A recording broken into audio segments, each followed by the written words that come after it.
Hello, everyone. This is Mark Plaster, Senior Executive Editor of Emergency Physicians Monthly, and you're listening to EP Talk, the place where EPs, emergency physicians, aka ER docs, come to talk about everything that's relevant to our lives, both professionally and personally.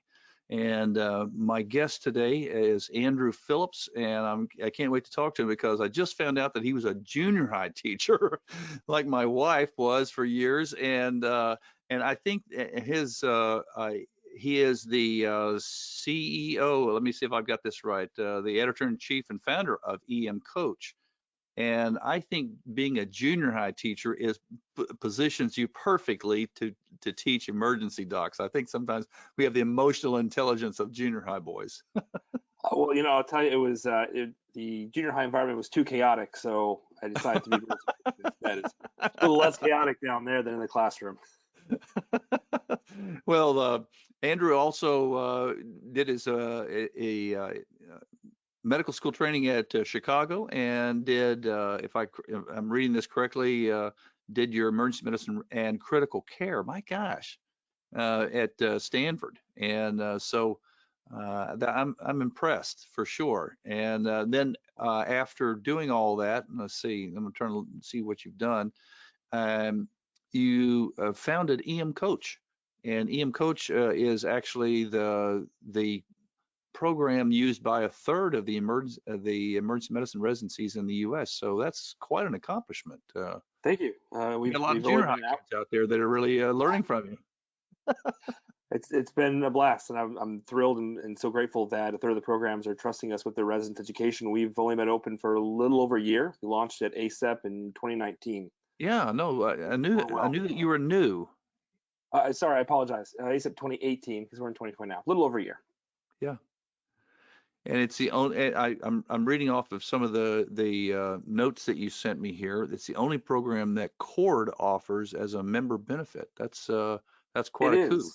So a lot of programs are using board preparation, not only to help residents prepare for their boards, to prepare for their ITE, but also it's a great opportunity for asynchronous learning. And it's expensive out there. And so we worked with CORD and created something that is very affordable, and it is the introductory year was only $250 for the entire residency program, and next year it's $500 for the whole program, all the residents. And we're hopeful that this makes it much more available to residents and throughout the whole program. It's not just for interns or whatever, so that they can use it. Particularly right now with programs having to do conferences not in person, it's proving to be a helpful and effective resource. Yeah, yeah. Years ago, we've been doing Emergency Physicians Monthly. I've been doing that since 1992. So we've been around a long, long time. And I remember a young guy coming to me named Adam Rosh and saying, "Would you mind publishing some of my questions?" And I think we might have been the first actual public publishing of the Rosh review questions. And so I think it's great that that Emergency Physicians Monthly as a national emergency physician platform has had the opportunity to sort of launch several successions and generations, if you will, of educators who have really become competitive. They've stepped up the game, and so that I think that the residents and people intending to review the material to be a great ER doc have a lot of great choices, and I'm really excited to hear more about EM Coach. I'm an athlete. I'm an old athlete, but coaching to me was always a lot of fun. I coached basketball for years, and so the idea of an EM coach really resonates with me. So tell me more about first off, what do you do? You just start writing questions? I mean, what's the history of this? Sure. So, it started with what was out there was just question banks and videos, but putting it all together and interconnecting it wasn't quite there. With my master's degree in education, my background, a lot of it was in a focus with, to some degree, statistics, but a lot of educational theory as well. I took some. Wait. You got a master's degree before you went to medical school? I did it during medical school between third and fourth year. Yeah. Wait. Between third and fourth year, you took off and did a master's degree in education? I did. Mostly took off. I still did a couple of rotations, but then I crammed the master's in.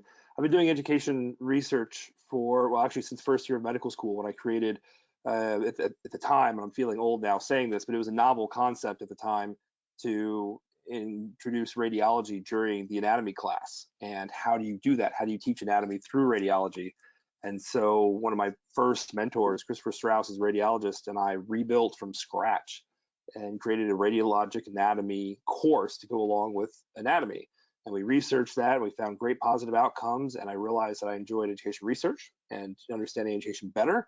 At the moment, or at that time, I felt like I was kind of making up as I went along, relying on what I'd learned as a junior high teacher, preparing my class curricula, but I didn't really have that deeper knowledge of what I was doing. And so I decided to get the master's degree because I wanted to be able to apply deeper.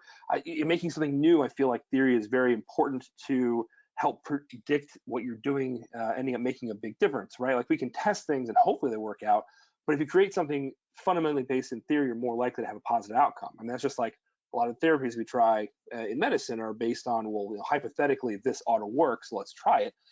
And unfortunately, it doesn't seem to be a common thing in education and in medical education. It's kind of just, well, this is how we teach, this is how we lecture.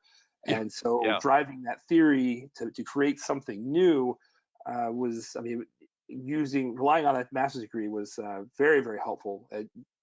I've had a blast getting to integrate these. And there's actually a whole set of literature. There are journals dedicated to distance learning. Right. So, for example, Mayer's cognitive theory of multimedia is one of those that plays out.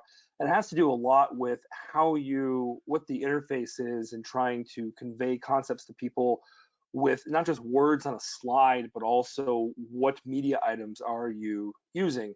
So actually some work that I did with Michelle Lynn was looking at some of um, the CME courses that are out there, and we looked at the number of words on a slide and the percentage of slides in a given talk that had some sort of media item, a table, an illustration, some sort of photo. And you could see that the more photos or illustrations, images of whatever type, more media items a deck had, and the fewer words on a slide, the better scores they got. Now, of course, we can't directly say that they learned more from that particular study, but people were more engaged with something that was multimedia rather than just more words on the page. Right. So that's an example of some of the work that I did in that area, and that is built into EM Coach, making sure that we have various media items in there. And part of it is that we were really focused on EM Coach, especially for residents, to build off of something called cognitive apprenticeship. So cognitive apprenticeship is essentially what residency is, and it's it's one of the learning theories out there that it's not just doing what you see somebody else do, kind of a blind copycat. It's combining seeing somebody else do something and having a fundamental underpinned knowledge of why that's happening in order to then build off of that short experience of seeing them do it.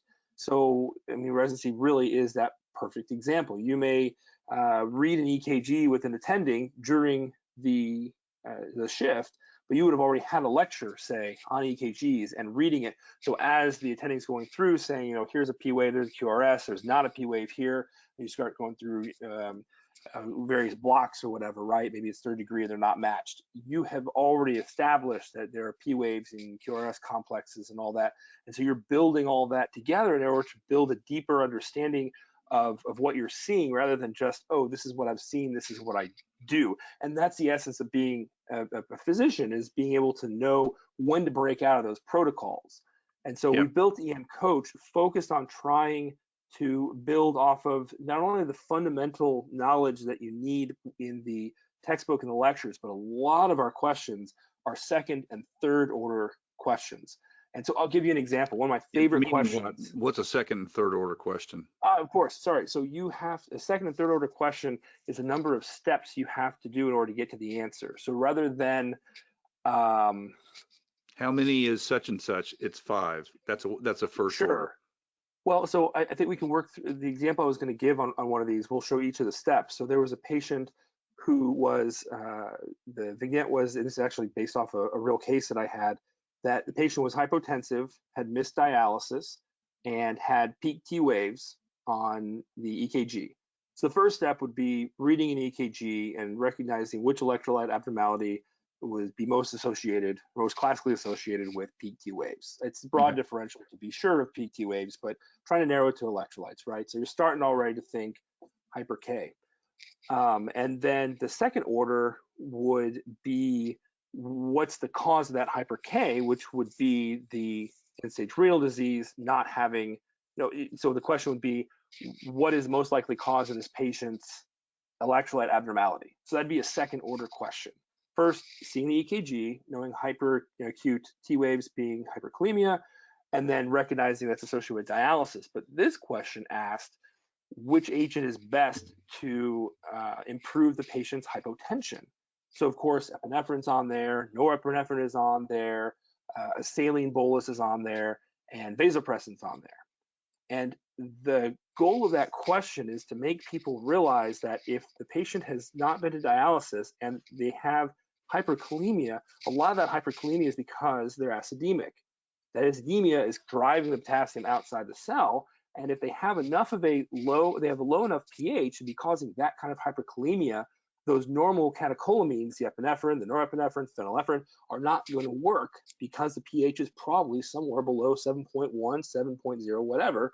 So the right answer would be vasopressin. That's a third order question that you really have to cognitively drive yourself to understand how to come up with that. It was a great teaching case when I gave the order and we're trying to resuscitate this guy, and the president was like, "Why are we not using Norepi? This is the ED. We use Norepi everywhere, right? Like it's the thing we use." So that's an example of our deeper questions and being able to aid in that cognitive apprenticeship, so that you have the textbook and the lectures that you start to learn from. Our questions really drive it home, which is why we're thrilled to share the questions with EPM, so that you can read plenty of articles, but being required to drive that knowledge home and actually answer a question. Actually, there's good evidence that it's technically item recall is what the CogSci literature will refer to it as, but by taking questions, you're having to reference a lot of cues that you've built before. So thinking about the hyperkalemia related to the EKG and all that. So in that question, you have to draw back on all those cues. And so it was very important to us with the EM Coach that it wasn't just a cue bank, that it also included and drew upon the textbook and the lectures to feed all that together. We want a deeper understanding of what's going on rather than just doing a whole bunch of questions or just watching a bunch of lectures or just reading a book. I think all those combined make a big difference. You know what you're actually, for this junior high boy, what you're actually saying is that you're not just wanting factual recall. You're wanting people to be able to reason with the facts. In fact, you're actually looking at not that just that you're recognizing that peak T waves come from hyperkalemia, but asking the question behind it. Well, what causes the hyperkalemia? And if that's going to be the case, then you're asking a whole lot more than just recognizing peak T waves are caused by hyperkalemia. So we are, and it's funny. We just came back from CORD, the Council of Residency Directors in Emergency Medicine, a big meeting. Thankfully, it was right before things really expanded with SARS-CoV-2. Well, didn't some of those guys come back with the virus? My understanding is, unfortunately, a few people did end up being positive. Who knows if it came from that, but it did afford an opportunity for us to get feedback, and it was really funny. Some of the residents were there also giving some of their feedback, which is helpful. We take that very seriously. I mean, trying to get particularly questions, right, to have 5,000 or 6,000 people all interpret a single question in a single way is remarkably difficult. The program directors, by and large, were telling us this is great. The questions are really difficult. And the residents would come up to us and be like, this is terrible. The questions are really difficult. So, it depends what you're looking for. We certainly have a range of questions, right? Not all of them are those higher order, deeper questions. But without a doubt, my goal in putting this together is not only for people to pass the boards, which is, of course, sensibly the main purpose, but we're trying to drive it much. I want them to be better physicians. It's one of the reasons we don't do a 30-day package, for example. I was insistent that we do a 1 year. Yeah. My goal is not to just pass the boards. I really want people to understand this and engage with the material and be better for our patients. That's what we're here for. Come on, I just want to be a monkey. I want you to shove this thing into my brain and then go over there and regurgitate it. Yeah, that's how I used to. That's how I passed, organic chemistry. I know nothing Oh, about organic chemistry at this point in my life. Nothing. I still have Absolutely. nightmares about that. I'm never going to No, make nylon. This doesn't matter to me. that's exactly right. Yeah, I thought I kept saying, now why are we doing this? Why? What is this related to that I'm going to be? I want to, I knew I wanted to go to medical school, and I was saying, he's making something from acetylene gas. I mean, when am I going to ever even make something from acetylene gas? Yeah. And he was so excited about it, and I thought, oh my God, this is horrible. But no, you're right. You're absolutely right. The whole idea, teaching residents, and I've had an opportunity to do a fair amount of teaching residents and PAs and some medical students and others. I'll tell you, the real thrill is to just stand up there and say, well, why is that? Well, why Yeah. is that? And lead, which is what you're actually saying. Okay, this is an EKG. Who sees what's wrong with it? Yeah, I know what it is. I know what it is. That's peak T waves. Okay, and then you say, okay, why are the P waves peaked? It's the potassium. The potassium is too high. And then you say, well, why is that? And then you go, uh, I don't Right. know. Exactly. And if you lead people through that, then they, number one, they have a much, much better education, and they really understand. And then there's all these other variations, like you're saying. Um, you've taught them more than knee jerk, what we call knee jerk medicine. If you see this, you use Right. this. You see this, you use that. And what happens if that medicine can't be used for some reason? Well, then why can't it be used? Because it has this problem. And yeah, and you're right. uh, for my junior high mind, that's the question from hell. But at the same time, it is actually what I want in my own education, is to understand. Sure. Well, the score during practice by doing coach or whatever question bank you're using or whatever program, that score doesn't matter. My job is to kick your butt Yeah, now, so that when that score does matter, it's a piece of cake. Our goal is for people to walk into that test and walk out going, you know what? I feel pretty good about that. yeah, And that and wasn't so that's hard. the goal. Yeah, That's yeah, the that goal. was. So yeah. Part of it too, we talked a little about the junior high part, and a major influence from that on when we put this together was that as an instructor, whatever level, junior high or with residents or students, it takes a long time to really dive down, particularly with people who are struggling, but anybody in general, to dive down and figure out where people's weaknesses are, whether it's a Right. cognitive process of working through, oh, right, pH and catecholamines has to do with these receptors and blah, blah, blah, right? Or if it's a certain topic area or whatever. And I think it's even harder to do that as an individual to self-reflect and say, what am I Yeah. weakest at? And then take the initiative to drive that home and fix that, because we tend to study the things that we like. If I were my preference, I would just do cardiopulmonary stuff. And Right. that's, hey, vents and pressors, I'm all over that, right? That's my alternative world. But that's not my weakness. I know that hematology and toxicology and arboviruses, I don't see them very often, and that's my weak spot, and that's what I have to focus on. But I always feel better about myself if I spend time doing the cardiology stuff. And so what we built into this, it's all one of the reasons it's called EM Coach is it's the only platform out there in emergency medicine and actually any specialty that it uses artificial intelligence to deliver a particular curriculum for every individual. So that's also where the questions and the textbook and the lectures come in, that it dives down into your weak spots. It's not just cardiology in general, but maybe it's tachyarrhythmias. Is it tachyarrhythmias, knowing what to do with them in particular, the adenosines for SVT, or is it being able to read SVT on the EKG? Because those are two very different Yeah. problems, right? Yeah. And it takes so long for an instructor to be able to do this, and who knows like how many shifts you're going to have with that resident, And particularly, residents, who knows how many shifts you're going to have with that teacher who really gets you.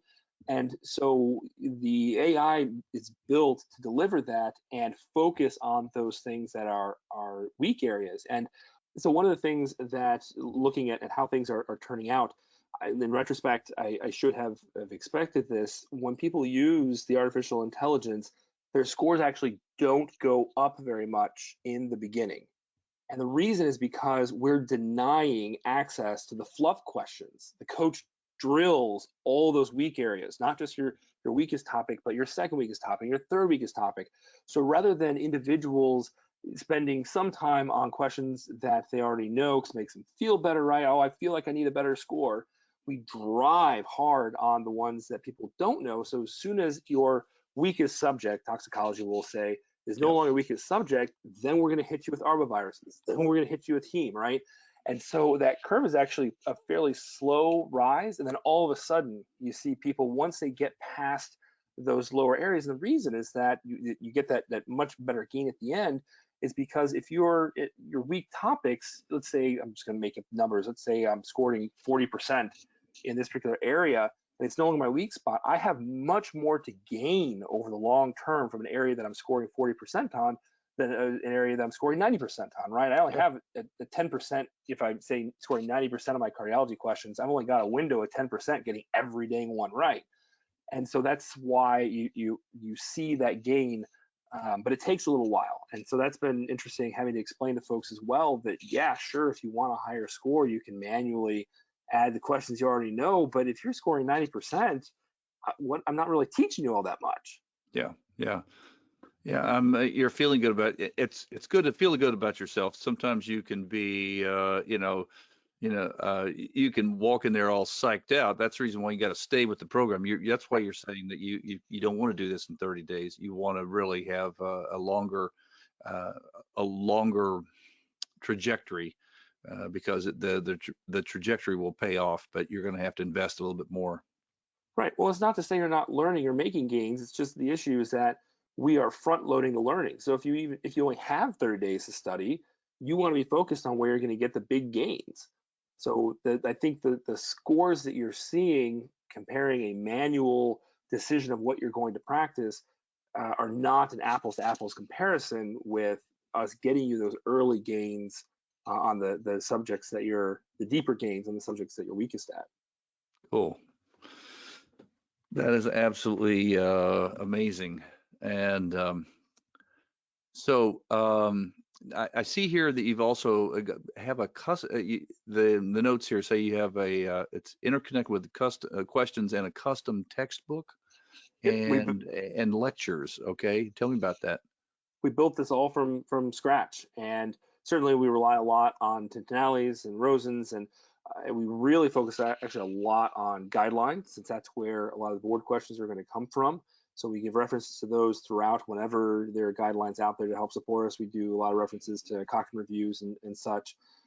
The textbook is in outline format to help people speed through. This is not a replacement to the foundational books that people should really be reading through to understand deeply. It is to focus on the things that people are weakest at. But the thing that's interconnected about it is, for example, with every single question has an option at the bottom. After you read our explanation, we try to get 5 learning points on every single question. We achieve 5 learning points. And let's say that at the end of that, you still feel like I just, I don't remember, I don't understand arsenic toxicity that well. I need to understand more. At the bottom of that question is a link that opens up the section of textbook specifically about that topic. It's not the whole chapter. You don't have to go fumbling around to find things, and it'll open that up for you so you can read further. Same thing, say you're not really into reading textbooks. You like hearing things, right? Right. If you're watching this podcast, you're probably more of an audio video person. So we have that button as well, that you can then open up the section of the lecture that relates to that question. Again, you don't have to listen to this whole 60 or 90-minute lecture. It takes you precisely to the area of lecture that pertains to that section that the question was talking about. And we have one of my favorite features on this is it's a bookmark function on the textbook and the lectures, and then a filter later that if you only want to listen to the lecture sections that you bookmarked, you basically make your own playlist. So you can bookmark the textbook section and lecture sections that you like the most. And most of these lectures, for example, these snippets are between 2 and 10 minutes. You can bookmark these, and there's a filter within the lectures and within the textbook to show only those things that you bookmarked. So you can essentially create your own playlist of the things you want to focus on. And as you're studying for the test, whether the ITE or the actual boards, you can start to narrow that down. You unbookmark something when you feel good about it, and you narrow down into something for you can listen to, say, an hour before the exam. And all that came from doing the questions. So that's the intermingling that we That's find crazy. helpful. That's crazy. You guys have come so far since I studied for my boards years and years ago. That's you know, you know what? I think I'm going to have to go through your course just to relearn all the things that I've forgotten over the years. It's funny, I've taken the boards 3 times, and the last time was actually, I wrote about it in Night Shift as a hilarious experience because, you're a young guy, so all your probably most of your tests have always been computer, exams, and I took the very first board exam, was in this giant, room with lots of guys, women, guys, but mostly guys, and there was this adrenaline, rush, that everybody's working, they're bent over their test and they're taking their, making, their little Right. bubble, filling in the bubbles and stuff, and second time I took it, 10 years later, took it again, and the same thing. And it sort of, being an athlete, that was sort of the game adrenaline that got you going. Well, the third time I took this, I retested. I showed up at the test center. It was a new place, a test center, and I walked in. It was this little tiny building, and I thought, did I get to the wrong place? And I walked in, and they ushered me into a computer booth, into a soundproof booth, and said, "Here's the exam, okay, and you got 3 hours to take this exam." Well, I first started, clicking away, and the next thing you know, I'm kind of leaning like this, and the next thing you know, I I wake up with drool on the keypad, and I put myself to sleep in this there, and I woke up, and I went, oh crap. And I saw that, that I'd been there for about 20, 30 minutes with sound asleep on my keypad. And I still had another, I don't know, 30, 40 questions or so, and I had 5 minutes to get them through, and I panicked. It was, I thought, if I like grab my chest and flop onto the floor, they'll, haul me out of here, and they'll let me take the exam again. Maybe I can like throw up on the keyboard and, and do something, And then I thought, oh crap, just try to do it as fast as you can. And so I was flying through the test, and I was, trying to answer as many.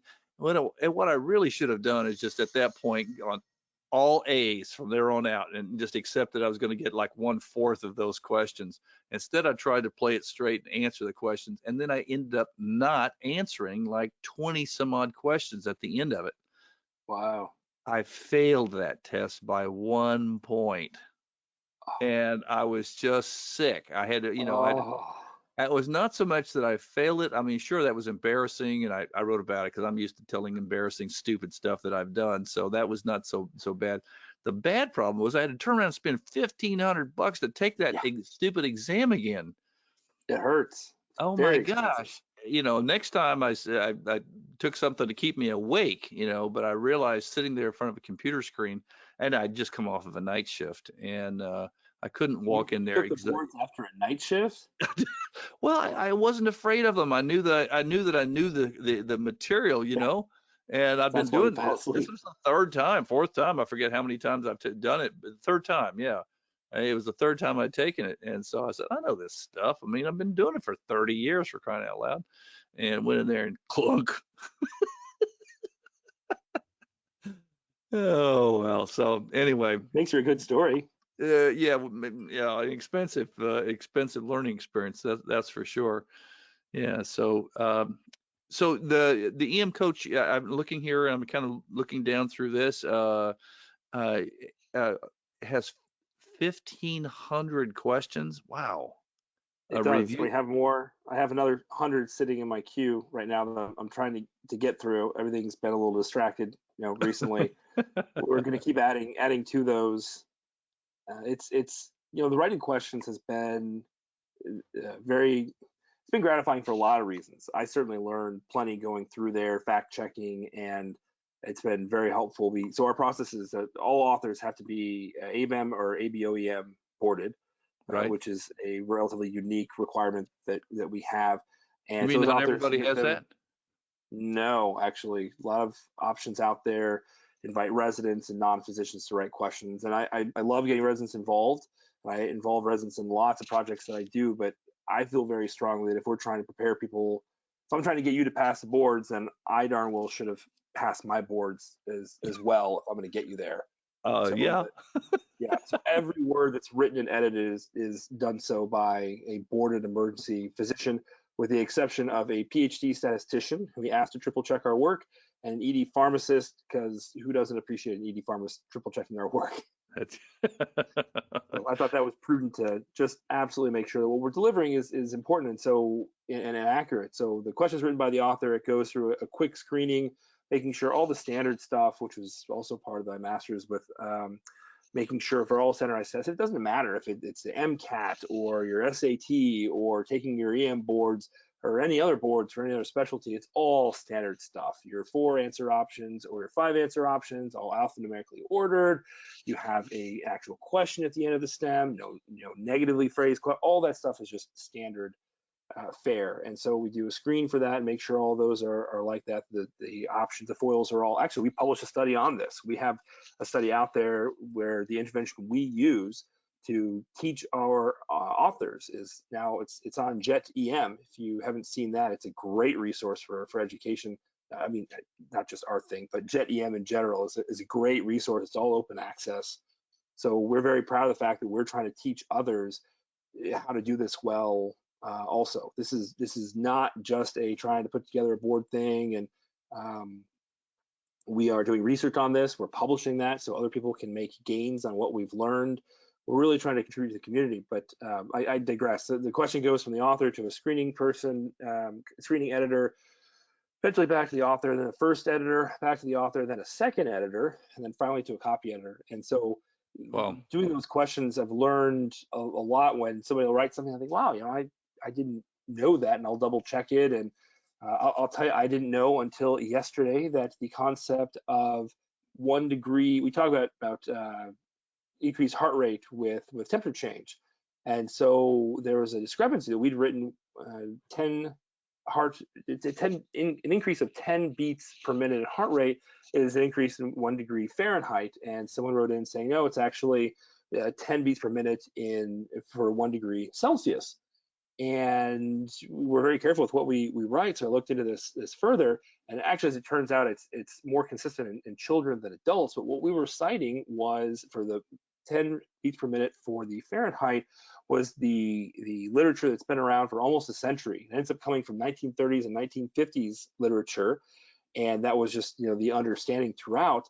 And then there were other studies that more recently that were showing differences that actually the total range ended up being between an increase of 4.4 to 18 beat per minute increase with every degree Celsius.